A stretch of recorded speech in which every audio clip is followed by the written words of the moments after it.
哈哈，穆公子，来帮那个女人要解药的吧！啊，仙丹连神通境都能毒杀。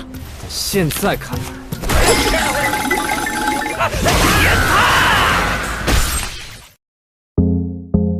，Hey, halo guys, apa kabarnya? Baik-baik saja kan? Dan di episode kali ini saya akan kembali melanjutkan alur cerita film Donghua I Pick Up an Attribute. Tapi seperti biasa tak perlu berlama-lama lagi, mari kita langsung saja simak seperti apa keseruan alur cerita filmnya. Dan setelah sebelumnya Feng Xia menyadari bahwa mata-mata kerajaan Xuanwu telah ia temukan menggunakan sebuah teknik komunikasi jarak jauh, hingga ia pun mencatat beberapa daftar mata-mata, dan dengan daftar itu pun ia berkesimpulan bahwa ia akan menghajar ke semua mata-mata karena ia akan mendapatkan sebuah keuntungan, yaitu bola-bola atribut yang tentunya akan membuatnya semakin bertambah kuat, hingga ia pun menghajar ke semua mata-mata yang telah dia catat itu bersama Lu Chen dan juga Zhu Yunyang. Dan kini para petinggi kerajaan Qianku tengah berdiskusi tentang masalah yang terjadi pada hari sebelumnya, yaitu beberapa murid yang terkena sebuah serangan oleh penyusup yang sampai saat ini masih belum diketahui, yang padahal orang yang menghajar para murid tadi sebenarnya adalah Feng Xia. Di sana kemudian terjadi perdebatan apakah mereka akan menangkap musuh terlebih dahulu ataukah mereka akan melatih murid terlebih dahulu. Kesemuanya memiliki pendapatnya masing-masing dan mereka akan memberikan hal yang terbaik demi keberlangsungan kerajaan Qianku. Ada yang mengatakan agar melatih para murid terlebih dahulu agar supaya ketika ada penyusup maka mereka bisa melawan, dan ada yang mengatakan agar menangkap penyusup itu terlebih dahulu agar murid bisa belajar dengan tenang. Kesemuanya bersikeras dengan pendapatnya masing-masing, hingga Zhongwu kemudian mengutarakan pendapatnya bahwa ia mengatakan agar mengirim seseorang mata-mata untuk menyelidiki akan insiden itu, yang kemudian Feng Xia mengatakan bahwa ia mempunyai sebuah rencana yang cukup bagus untuk menghadapi mata-mata yang menyerang para murid, yang padahal dia sendirilah orang yang telah menghajar murid-murid itu karena hanya dia seorang yang mengetahui bahwa mereka adalah mata-mata kerajaan Xuanwu. Ketua sekte kelima kerajaan Qianku bernama King Suzy meragukan niat Feng Xia tersebut, yang kemudian Feng Xia mempunyai sebuah gagasan yang cukup bagus, yang mana kemudian ia mengatakan agar mengumpulkan para murid dalam satu ruangan terbuka, terutama mereka yang telah dihajar tadi malam. Dan dengan begitu maka tak akan ada mata-mata atau penyusup yang bisa menyentuh para murid tersebut. Akan tetapi King Suzy kemudian mengatakan bahwa setiap murid mempunyai porsi latihan dan tempat serta waktu yang berbeda, dan ia menanyakan bagaimana cara untuk mengatasi masalah tersebut, yang kemudian Feng Xia mengatakan bahwa para murid masih dapat berlatih dan menggunakan cara yang sama karena ia mempunyai sebuah salinan buku dari kerajaan Xuanwu yang berjudul 9 teknik kuat kerajaan Xuanwu, yang tentunya dapat menjadi sarana pelindung mereka saat mereka berlatih sendirian. Akan tetapi Feng Xia mengatakan bahwa salinan buku itu tidaklah gratis.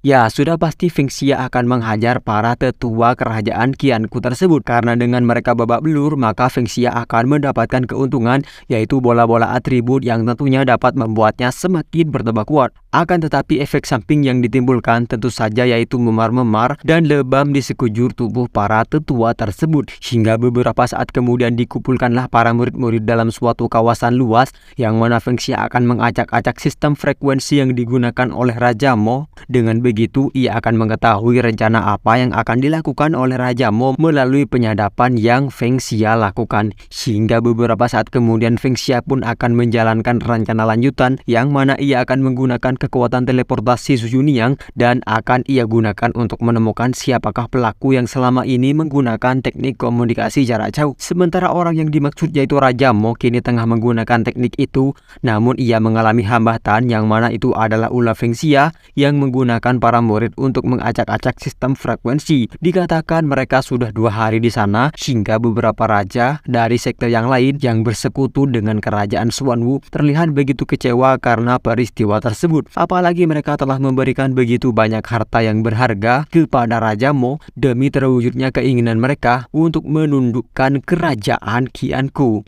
龙脉共鸣法似乎受到了干扰，你这是在装模作样，故意不把诸位放在眼里吗？ Dan beberapa saat setelahnya Raja Mo menyuruh mereka untuk bersabar karena ia akan menggunakan teknik itu kembali. Yang sesaat kemudian ia pun menggunakan teknik itu sehingga ia bisa berkomunikasi dengan anak buahnya yang bernama Mo Yin. Dan ternyata dia bukanlah anak buahnya melainkan adalah Feng Xia yang menyamar menjadi anak buah Raja Mo. Dan kini ia tengah berteleportasi menggunakan kekuatan Zhu Yunyang untuk menghampiri Raja Mo. Hingga saat Feng Xia menanyakan tentang rencana apakah yang akan dijalankan oleh Raja Mo kemudian mengatakan bahwa kerajaan Xuanwu telah mengirim Mo Yuanlong, yaitu orang yang selama ini ditakutkan akan memberikan dampak buruk bagi kerajaan Qianku, yang dikatakan ia akan tiba dalam 7 hari ke depan.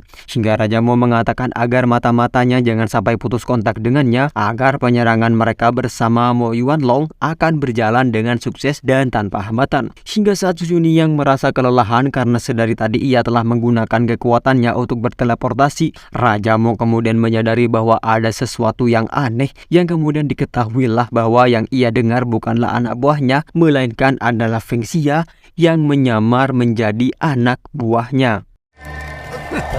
看来是你小子搞的鬼！ Raja Mo dan beberapa raja lain terlihat cukup marah akan hal tersebut, yang mana mereka sudah begitu yakin bahwa rencana mereka akan berjalan dengan begitu mulus, namun yang terjadi adalah sebaliknya. Dan dengan terjadinya hal itu kemudian Raja Mo pun menggunakan kekuatannya hingga Feng Xia, Lu Chen dan Zhu Yunyang terlempar cukup jauh.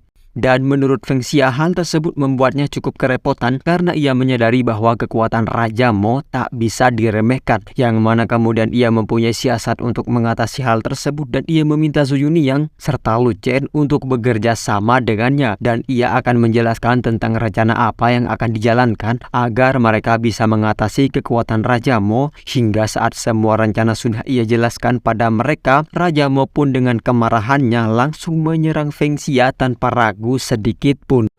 天真小二，就由我舔真饭。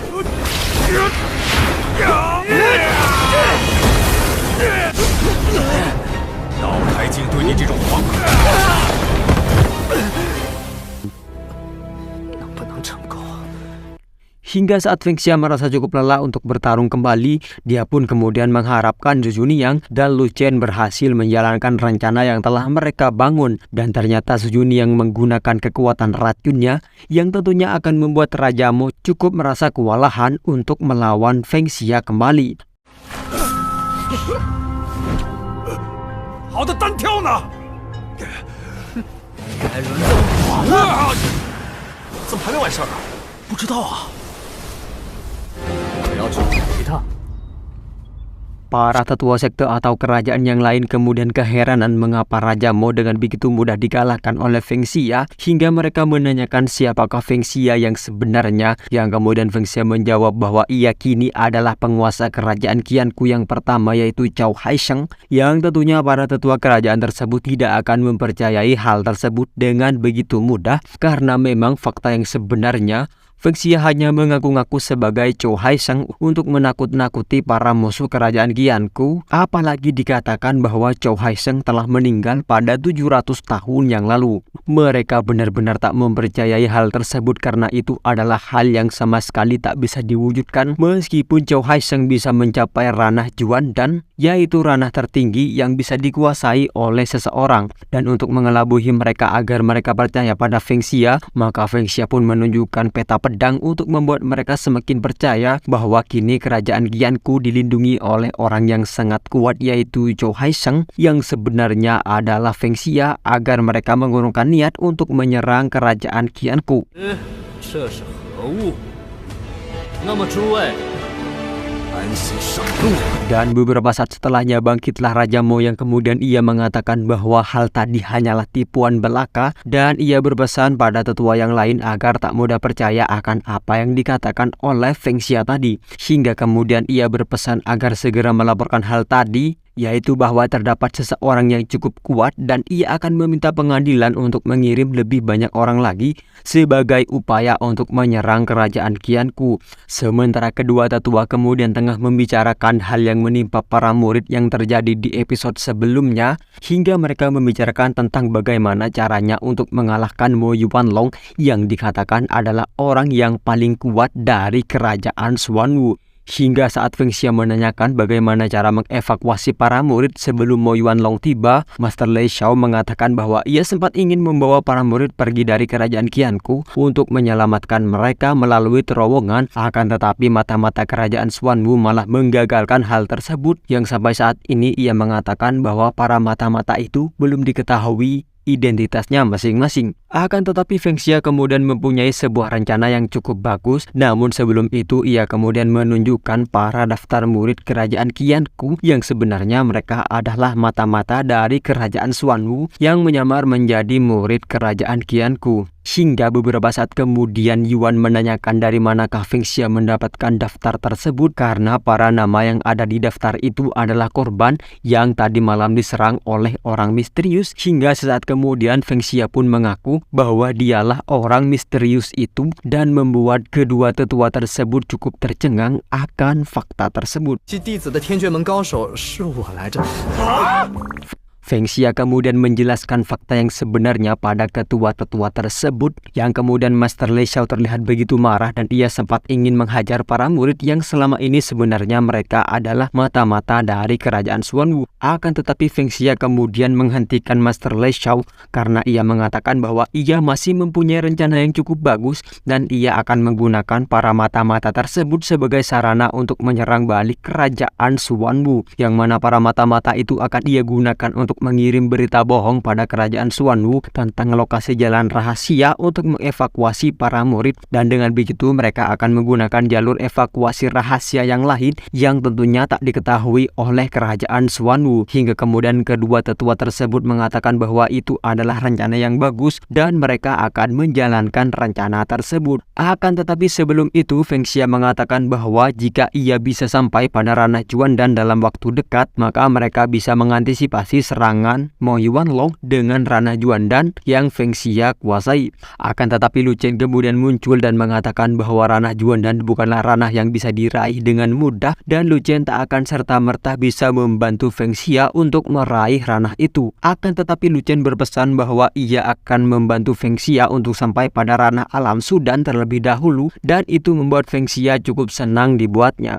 Akan tetapi dikatakan bahwa untuk meraih ranah itu tidaklah mudah dan Feng Xia harus menebus ranah itu dengan begitu mahal dan juga dengan berbagai paksaan, yang mana dikatakan waktu yang dibutuhkan sangat singkat, dan jika gagal maka Feng Xia akan menjadi manusia normal serta ia tak akan bisa berkultivasi lagi untuk selamanya. Akan tetapi Feng Xia bersikeras dan ia akan berjuang semampunya demi keberlangsungan kerajaan Qianku yang selama ini sudah berusaha ia lindungi. 你可别高兴得太早，这种强行提升的代价，我愿意学。风道友。